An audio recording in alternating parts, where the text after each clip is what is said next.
it's like it's been a good fuel, but it's also I've been kind of left floundering a little bit. Like, what do I want to do? How much work do I want to put into it? How does this fit in the context of my life, my other passions? So yeah, hopefully that lays a little bit of groundwork to why I want to know more about these 8 agreements and kind of how they fit in with that. Welcome Matt Irvin to this interview where Matt's going to ask me some questions about the 8 agreements and the new approach to Tai Chi that I've developed. Welcome, Matt. Thanks, Mike. I'm glad to be here. Thanks for taking the time to talk to me too. I appreciate it. Sure, thank you. Let me quickly bring up the screen of the 8 agreements, weaving in your interests and concerns, including what you shared about just having come back from a stupendous Tai Chi workshop and finding yourself a little demotivated, maybe due to fatigue. But I always think that these are opportunities for transformation. So yeah. Let me so just to bring in a little context, I did have that fantastic workshop, and I've had a really packed at least two years of doing a lot of training every day. Like I was just being very, very conscious of it, always working, not just kind of going through the motions. And this workshop and building up to it, I was getting a little bit, even building up to it was getting a little bit like, what am I doing?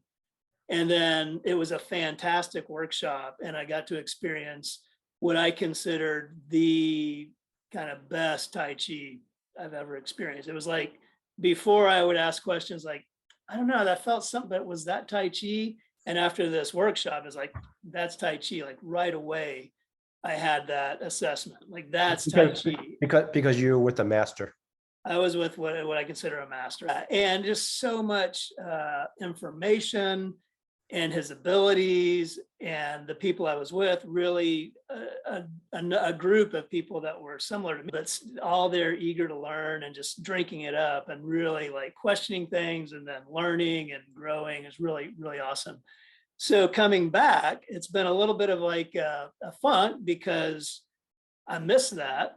There are so many places I could put my energy. Do I want to just spread it around thinly, or do I want to focus on particular aspects? So this is a realization that maybe is a positive fallout from the funk. It's definitely a positive fallout. Opened your eyes to your life in a different way. Yeah, the one of the Neigong, open the curtain. You see that all the time. I'm opening the curtain to view the moon, but maybe it's I'm viewing everything. Mm-hmm. But one of the piece that I do in my training here in town, that's also very good. A lot of it is very much aligns to the stuff you've been talking about, and it's been real difficult for me to grasp it and to understand what I need to do or want to do, and understand how to do it. And back to that first quote, what I need to do, but why do I need to do it? How important is it to be more? My teacher observes that I could be more connected with my partner, even though I feel like, wow, I think I'm really good at that. Or that maybe I'm looking a little competitive or jumpy when we're doing partner work. Like, why? I don't feel that way, but what is it? What are these things that are more about attitude and connection and energetic, for lack of a better word? What is that? So I've also got that into the mix. And you're covering, and that's kind of what I wanted to talk to you about, is like you have what seems to be an umbrella around those things. It's not just the physical, well, can you attach to someone and sync, and what's your Pong like, and short power and long power, and then the internal stuff, but also the spirit and the etheric, as you term it, the kind of the presence and the psychology behind it all. Like, how do these things relate? And it's interesting, just my teacher this morning was talking about how, at a certain point, that is the greatest martial artists are the ones that seem to be the most enlightened. they're the ones that they're not aggressive. They have this great energy about them. They're super kind, humble, and they're also the best. It's like, it's been a good fuel, but it's also, I've been kind of left floundering a little bit. Like, what do I want to do? How much work do I want to put into it? How does this fit in the context of my life, my other passions?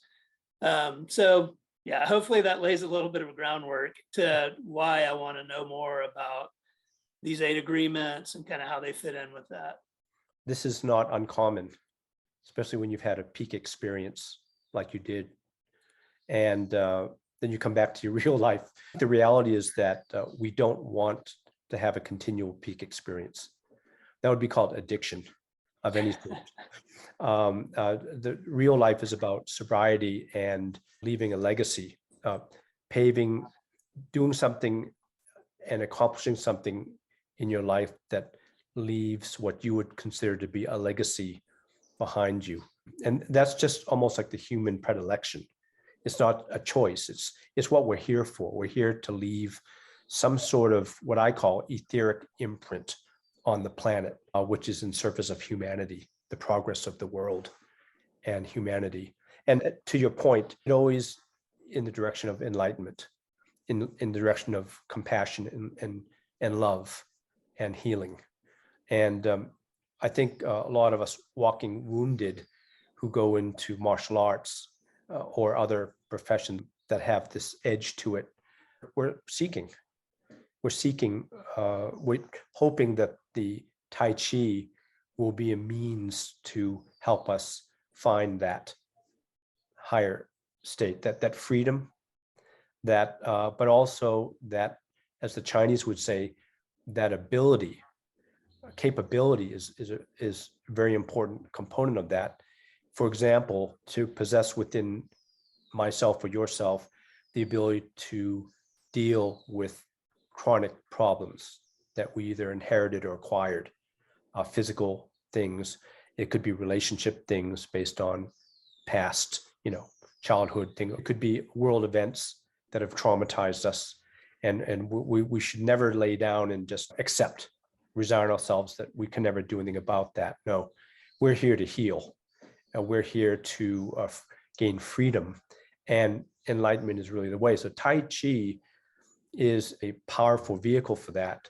But in my experience, even with the highest masters who I've met, from the Yang family itself, the method is fully enlightened in a way, but it's dated back to the consciousness of 200 years ago.